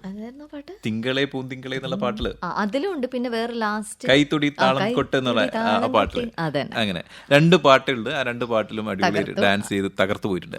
അതുപോലെ തന്നെ നമുക്ക് ഒരിക്കലും മറക്കാനാവാത്ത ഒരു അപ്പിയറൻസ് പുള്ളിയുടെ ഉള്ളത് ഹരികൃഷ്ണൻസിലല്ലേ. ഹരികൃഷ്ണൻസിലെ സമയമിതപൂർവ്വ സായനം ആര് പാടും അല്ലേ? ചൂട് ചായ ഊതി ഊതി കുടിക്കുന്നതാണ് ഗുപ്തനിഷ്ടം എന്ന് പറഞ്ഞു നടന്നിട്ട് കാര്യമുണ്ടോ? ഇതൊക്കെ ഓർക്കണ്ടേ? അപ്പൊ ആ രംഗത്ത് കുഞ്ചാക്കോ ബോബനാണ് അഭിനയിച്ചിട്ടുള്ളത്. അതുകൊണ്ട് ആ പാട്ട് നമുക്കറിയാം അത്രയ്ക്കും ഗംഭീരമായിട്ടുള്ളൊരു സോങ്ങാണ്. നമ്മുടെ ഔസേപ്പച്ചൻ സാറിന്റെ പാട്ടാണ്. അതൊരു മോഹൻലാലും മമ്മൂട്ടിയും നമ്മളെ 2 താരരാജാക്കന്മാരുടെ 2 പേരും തോളത്ത് കൈവച്ചിട്ട് കൊണ്ടു നടക്കുന്ന അതെ അങ്ങനത്തെ ഒരു രാജകീയമായിട്ടുള്ള ഒരു ക്യാരക്ടർ ആയിരുന്നത്. അപ്പം അങ്ങനത്തെ ഒരു കഥാപാത്രമൊക്കെ അവതരിപ്പിക്കാൻ പുള്ളിക്ക് കിട്ടിയിട്ടുണ്ട്. അപ്പം നമ്മൾ നോക്കുന്ന സമയത്ത് പുള്ളിക്ക് ഒരുപാട് നല്ല നല്ല ഇങ്ങനത്തെ കുറേ ഓർക്കാൻ പറ്റുന്ന കുറേ സംഗതികൾ വന്നിട്ടുണ്ട്. പക്ഷെ എന്നാലും കൂടുതൽ ഡിസർവ് ചെയ്യുന്നുണ്ട്, കൂടുതൽ അർഹിക്കുന്നുണ്ട് പുള്ളി. കാരണം സിനിമയിൽ ഇത്രയും വർഷങ്ങളായിട്ട് സിനിമ എന്ന് പറയുന്ന ഒരു മാധ്യമത്തിൽ നിൽക്കുന്ന ഒരാള്, അദ്ദേഹത്തിന് ഒരുപാട് കഴിവുകൾ ഉണ്ട്. പക്ഷെ ആ ഒരു ഇമേജിനെ ബ്രേക്ക് ചെയ്ത് പുറത്ത് വരാൻ അദ്ദേഹം ഇപ്പോഴാണ് തുടങ്ങിയത്. അപ്പം ഇനി അങ്ങോട്ട് പുള്ളിയുടെ നല്ല നല്ല അടിപൊളി കിടിലൻ കഥാപാത്രങ്ങൾ തിയേറ്ററിലേക്ക് എത്തും എന്നാണ് നമ്മൾ പ്രതീക്ഷിക്കുന്നത് അല്ലേ? കുഞ്ചാക്കോ ബോബന്റെ സിനിമയെക്കുറിച്ച് പറയുമ്പോൾ നമ്മൾ വിട്ടുപോകാൻ പാടില്ലാത്ത ഒരു പേരുണ്ടായിരുന്നു. ആ പേര് നമ്മൾ വൈകിപ്പോയി പറയാൻ, എന്നാൽ അത് പറയും. കുഞ്ചാക്കോ ബോബന്റെ ശബ്ദം. അതെ, ആദ്യ സിനിമയിൽ ഇതെന്റെ പെണ്ണാണ്, ഞാൻ കെട്ടാൻ പോണ പെണ്ണാണെന്നൊക്കെ പറയുന്ന ആ ശ്രുതി പറയുന്നത് ശരിക്കും നമ്മുടെ ഗായകൻ കൃഷ്ണചന്ദ്രന്റെ വോയിസിലായിരുന്നു. കുഞ്ചാക്കോ ബോബന്റെ ശബ്ദം കുഞ്ചാക്കോ ബോബന്റേതായിരുന്നില്ല. അതെ അതെ. പക്ഷെ നമുക്ക് അങ്ങനെ അല്ലാന്ന് തോന്നിയില്ല. പിന്നെ പുള്ളിക്ക് സ്ഥിരമായിട്ടൊരു പരിപാടി ഉണ്ടല്ലോ, എല്ലാ നടന്മാരും റഹ്മാൻ മുതൽ ഇങ്ങോട്ടുള്ള നടന്മാർക്ക് മുഴുവൻ ആദ്യത്തെ വോയിസ് കൃഷ്ണചന്ദ്രന്റെ വകയാണ്. അപ്പൊ അങ്ങനെ ഒരു പ്രത്യേകത ഉണ്ട്. പിന്നെ കൂടാതെ വേറൊരു കാര്യമുണ്ട്. നമ്മുടെ ഡയറക്ടർ രാജേഷ് പിള്ള, മരിച്ചുപോയ ഒരു പ്രതിഭാതനായിട്ടുള്ള ഡയറക്ടറായിരുന്നു. രാജേഷ് പിള്ളയുടെ ഏറ്റവും ഇഷ്ടപ്പെട്ട ഒരു നടനായിരുന്നു കുഞ്ചാക്കോ ബോബൻ. ആദ്യത്തെ സിനിമ, പുള്ളിയുടെ ആദ്യത്തെ പടം ഹൃദയത്തിൽ സൂക്ഷിക്കാൻ അതിലുണ്ടായിരുന്നു. രണ്ടാമത് ട്രാഫിക്കിലുണ്ടായിരുന്നു. അതിനുശേഷം അവസാനത്തെ സിനിമ വേട്ടയിലുണ്ടായിരുന്നു. അങ്ങനെ ഒരു കാര്യം കൂടെ ഉണ്ട് കൂട്ടിച്ചേർക്കാൻ. അപ്പോൾ എന്തായാലും കുഞ്ചാക്കോ ബോബൻ്റെ നല്ല നാളുകൾ അല്ലേ, നല്ല നാളുകൾ വരവായി. ദേവദൂതർ പാടി അദ്ദേഹത്തിൻ്റെ വീരഗാഥകൾ എന്ന് പറയുമ്പോൾ നമുക്ക് നാളെ അദ്ദേഹത്തിൻ്റെ വിജയ ചിത്രങ്ങളെക്കുറിച്ച് ഇതുപോലെ ഷോ ചെയ്യാനുള്ളൊരു അവസരം ഇനിയും വരും എന്ന് തന്നെ പ്രതീക്ഷിക്കാം. നല്ല നല്ല ചിത്രങ്ങളുമായിട്ട് നമ്മുടെ ചാക്കോച്ചൻ മലയാള സിനിമയെ അടക്കി ഭരിക്കുന്ന ഒരു കാലം വൈകില്ല എന്ന് നമുക്ക് പ്രതീക്ഷിച്ചുണ്ട്. ഇന്ന് ഞങ്ങൾ ഇവിടെ വൈൻഡപ്പ് ചെയ്യാണ്. റിയൽ എഫ് എം ഷോയിൽ ഇതുവരെ നിങ്ങളോടൊപ്പം ഉണ്ടായിരുന്നത് ഞാൻ ലീഷ്മയും, ഞാൻ ബിനീത് സുരേന്ദ്രനും. ഷോയുടെ ക്രിയേറ്റീവ് ഡയറക്ടർ ജോൺ കുര്യൻ, പാട്ടുകൾ കോർത്തിണക്കിയത് രജനി.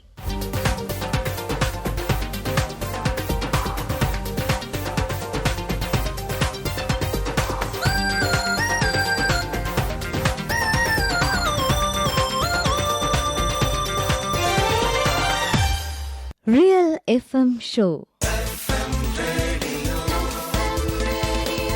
103.6 Real FM.